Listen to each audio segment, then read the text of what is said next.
যে ব্যক্তি কুরআন মুখস্থ করে ভুলে যায় তার পরিণতি কি হবে? রাসূলুল্লাহ ইরশাদ করেছেন, যে ব্যক্তি কুরআন শেখে এবং পরে তা ভুলে যায়, কিয়ামতের দিন তাকে এমন অবস্থায় উঠানো হবে যেন তার মুখে কুষ্ঠ রোগের দাগ রয়েছে। হাদিস, তিরমিজি, আবু দাউদ। এই হাদিস শুনে ফেরেশতারা দুঃখ প্রকাশ করেন এবং বলেন, হায়, সে ব্যক্তি আল্লাহর নূর, কুরআন, নিজের বুকে ধারণ করেছিল, অথচ তা ভুলে গেছে। যদি সে এই নূরকে অন্তরে সংরক্ষণ করত, কতই না মহান হতো। কিয়ামতের দিন আল্লাহ তাআলা এমন ব্যক্তিকে উদ্দেশ্য করে বলবেন, তুমি কি আমার জিকির, কুরআন, ভুলে গিয়েছিলে? আজ আমরাও তোমাকে ভুলে যাব। হতবুদ্ধি গভীর শিক্ষা।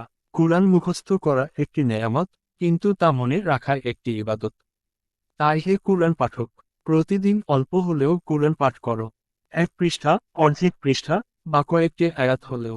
কারণ কুরআন ভুলে যাওয়া শুধু স্মৃতিশক্তির দুর্বলতা নয়, বরং এটি আত্মার নূর নিভে যাওয়ার মতো একটি ক্ষতি। কুরআনের আলোকে হৃদয়ে জীবিত রাখো, যাতে কিয়ামতের দিন তুমি উজ্জ্বল মুখে ওঠানো হও। সুবহানাল্লাহ।